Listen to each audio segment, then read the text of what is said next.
and who has never recused himself from any of these decisions. So please call Dianne Feinstein's office in the morning, every single person here, and tell her we must impeach Justice Thomas. She sits on the Senate Judiciary Committee, and she can get this started. Then we need to call throughout the week and tell her that this court has given corporations prior rights over women's privacy and their very health needs. And so we've got to get started to get this court out. These 5 justices that are old Catholic men who haven't got half a clue about how the world lives. So please, you know we can take action tonight. We don't have to wait.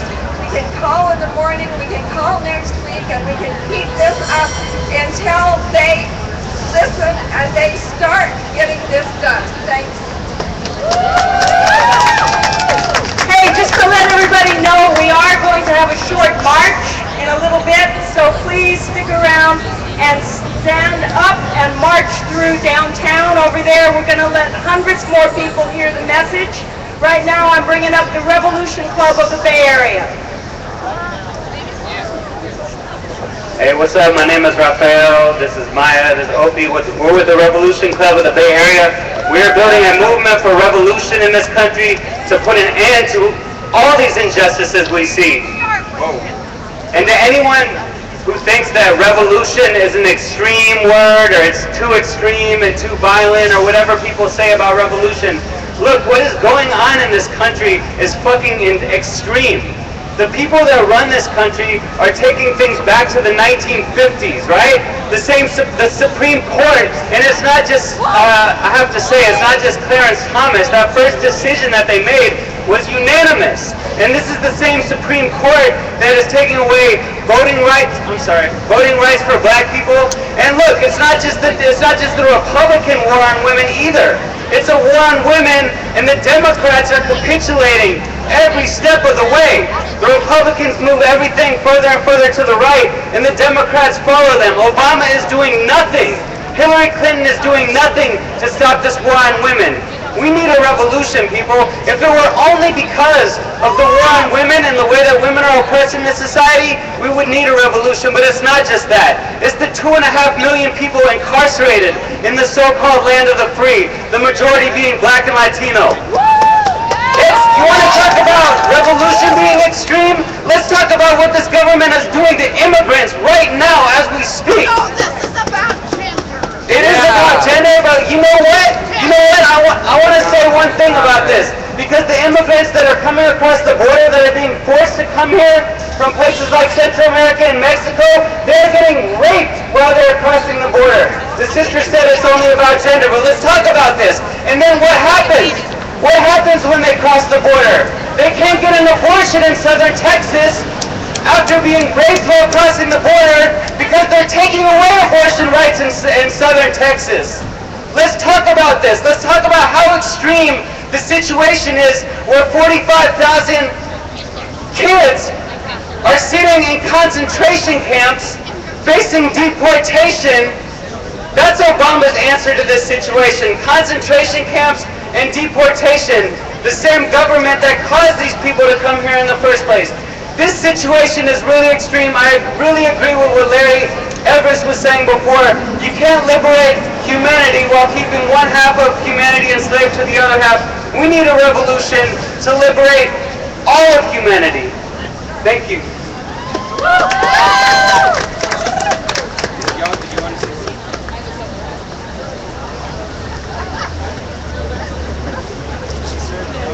So next I want to introduce Gloria from the Party for Socialism and Liberation. Sisters and brothers, 41 years ago, when the Roe versus Wade decision came down in the Supreme Court, the Chief Justice, Harry Blackmun, in a documentary later, admitted that before he made and authored the decision, giving women the right to privacy over their bodies and their lives on the question of abortion, said that before he made his decision, he asked his wife and his daughter how he should rule. And they said, you'd better vote in favor and write in favor of women. What does it tell us? It tells us that in the 1970s and the 1960s arose a great women's movement in the United States and worldwide, inspired by the civil rights struggle of African Americans in the U.S., the movement that was part of a great mass movement against the war and so much else. And women were fighting, demanding our rights. Women didn't have rights. I was a kid at the time, and I remember women couldn't write their own will without the approval of their husband or their father if they weren't married. Women didn't have a right to their own property, in addition to being abused, repressed, not being able to claim spousal rape, a whole list of things that we were denied. And it was the women's movement that forced the change, that forced Harry Blackman to ask his daughter and his wife what he should do. And the same goes today in the Supreme Court, which says now that virtually every decision they're making against workers and poor people, against women, against civil rights, the Voting Rights Act has been weakened. Affirmative action has been weakened. And the reason is they say free speech. So that if a handful of people object to majority rights, progressive rights, then they rule in favor of that handful, be it a family who claims religion in Hobby Lobby to deny health care rights to women and to their families. It's that free speech lie of the Supreme Court. And the Supreme Court, which claims to be standing up for life, is the same one that turns down the petitions of death row inmates who get executed from Texas to Virginia to Florida to Ohio. And that's why we say that only the movement will make the change. It doesn't matter who the president is. It doesn't matter who's in the Supreme Court. It doesn't matter that 4 women are in the Supreme Court. It doesn't matter that there were Democrats in the House, in the Senate, the presidency, when Obama got elected or when he got inaugurated. It was Nixon who was forced to sign affirmative action. It was under Nixon that women won our rights, reproductive rights. I was 4 years old in 1958, and I remember I grew up in Albuquerque, and across the street from us, our neighbors, the mother died, and I was just a little bitty kid, and I was so shocked. It was very, very, very traumatic to think that my little neighbor friends lost their mother, and I always thought about her. Her name was Maria. And years ago, 10 years ago, I asked my mother, I said, Mother, do you remember Maria who lived across the street from us? And I said, what did she die of? Because it was so terrible. And she said, an abortion.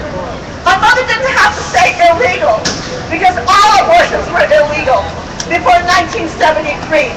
I was a beneficiary of a women's movement, and we are all fighting to revive the women's movement. And all of us, women, men, children, all of us gotta fight. Over here on Valencia Street, near where I live, the anti-abortionist fascists are in front of Planned Parenthood. That's right. And now, with the Supreme Court decision against the buffer zone of Massachusetts, now across the country, they feel that they have the right to terrorize. That's right. It was in Massachusetts when this ruling came down that women were gunned down and murdered in a clinic. How dare they say free speech for fascists? That's right. We will win, sisters and brothers, but we cannot give up. We cannot be disillusioned by what is taking place right now. We can wipe out any ruling of the Supreme Court.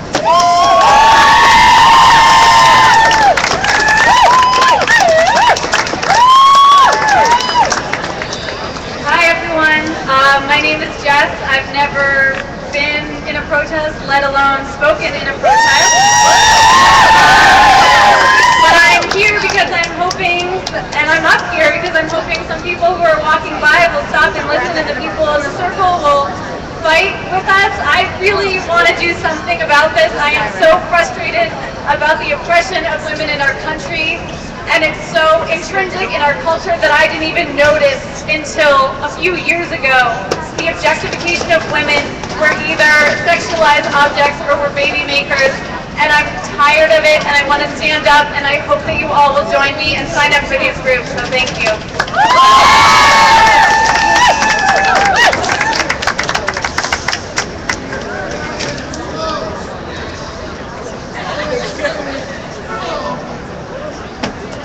I'm Alex. I'm here with Stop Patriarchy, but I just want to give a picture of what's happening around this country right now. You do see the Hobby Lobby ruling coming down saying Christian fascists have rights.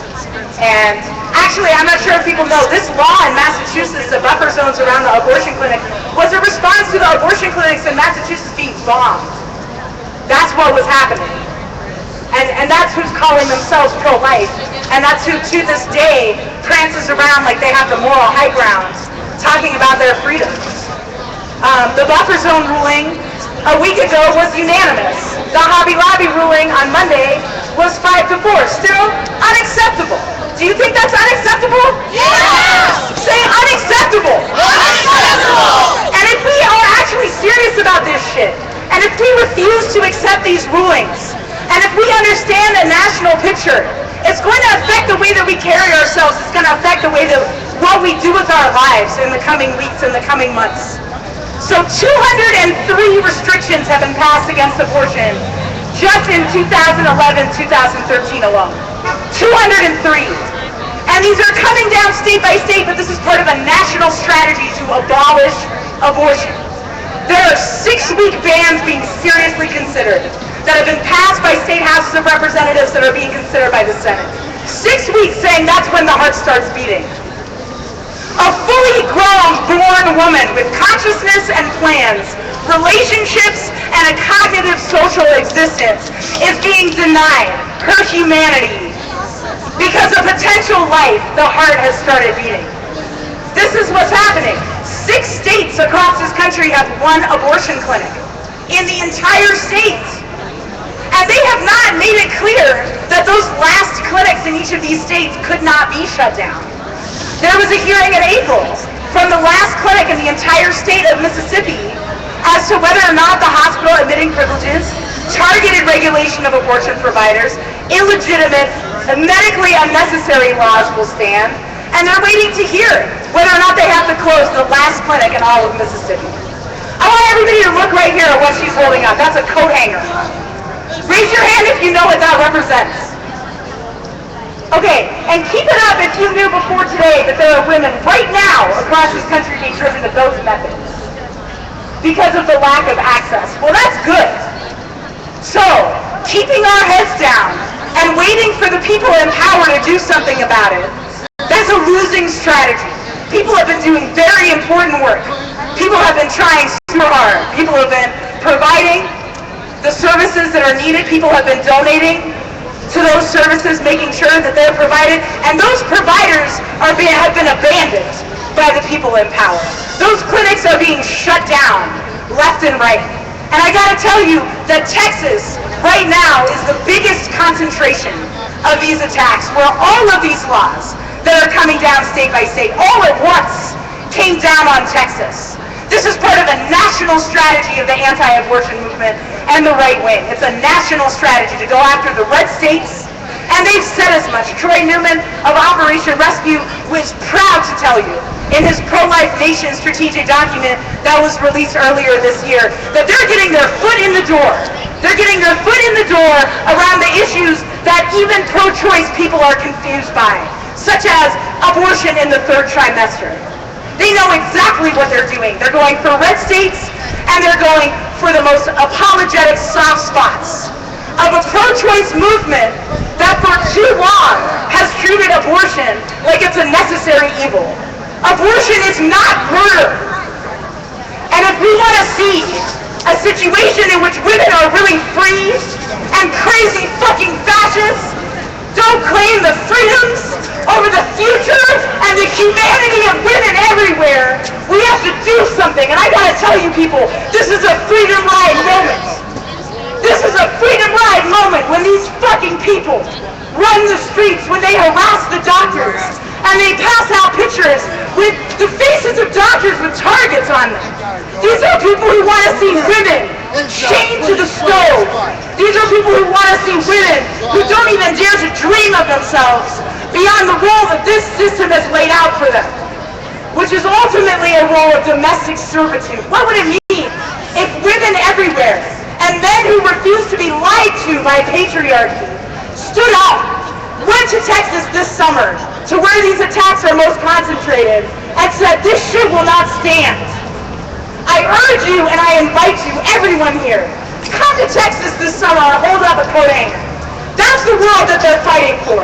That's what they represent.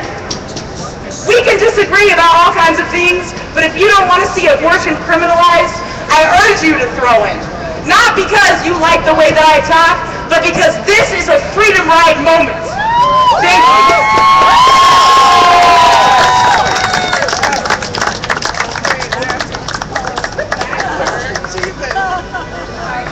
Hi everyone, my name is Summer. I am in San Francisco now. Thank you all so much for being here. It is critical that we are out here today. Thank you so much for being here. It's amazing that we're all here today and we're taking action in the here and now. And there's also an online action we can take, and it starts tomorrow, Independence Day. Think what you will about Independence Day. A lot of people are going to be out and about talking to each other, and we have to get people talking about this. So what we're asking is that you take your profile picture on your social media and you make it black and white. And you make it black and white because the issue here is that women have rights, and it's a black and white issue. It's that simple. That's right. So we're asking